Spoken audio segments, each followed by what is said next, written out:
আমি আপনাকে চ্যালেঞ্জ করে বলছি, চ্যালেঞ্জ করে বলছি যে এই কলেজ থেকে সবথেকে বেশি নাম্বার নিয়ে ওই পাস করবে।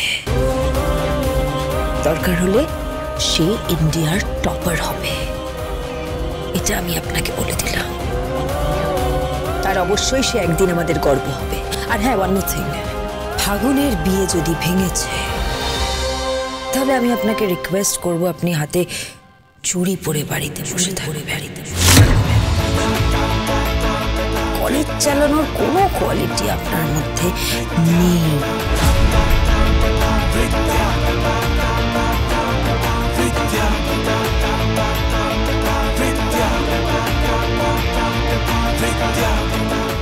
ওনার সঙ্গে এইভাবে কথা বললে তুমি? হ্যাঁ বাবা, সরি, আর কোনো উপায় নেই। আর হ্যাঁ, থ্যাংক ইউ আমাকে জানানোর জন্য যে রাজদেব চ্যাটার্জির ছেলের সাথে আমাদের ফাগুনের বিয়ে ঠিক হয়ে গেছে। বাবা, আই উইল ম্যানেজ। এটা যথেষ্ট ওনার ভিত নাড়িয়ে দেওয়ার জন্য। তুমি চিন্তা করো না, ওনাকে কোথায় নামাই টেনে হিচড়ে। না না, এসবের কোনো প্রয়োজন নেই। দুটো পরিবারের মধ্যে কথা বলা দরকার তো।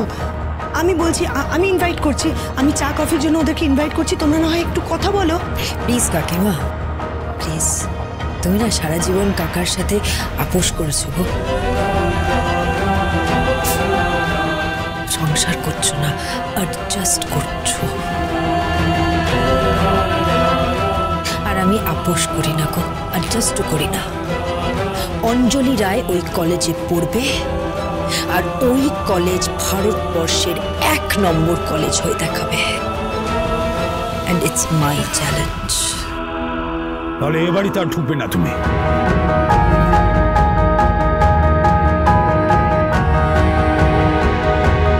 বললে যখন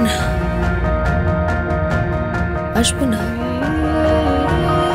তোমার বোনের প্রতি তোমার কোনো দায়িত্ব নেই? আছে, কে বলেছে নেই?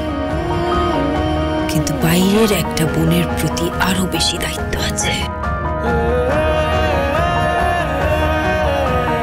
আমার বোনের বাবা মা, টাকা পয়সা সব আছে, কিন্তু বাইরের মেয়েটি একটা গরিব মানুষ। যে ঘরে ঘরে পেপার দেয় ও তার সন্তান।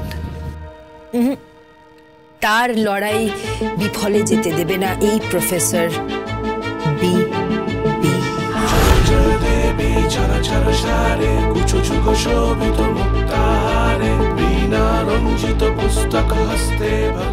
বিয়েটা তাহলে ভেঙে যাবে?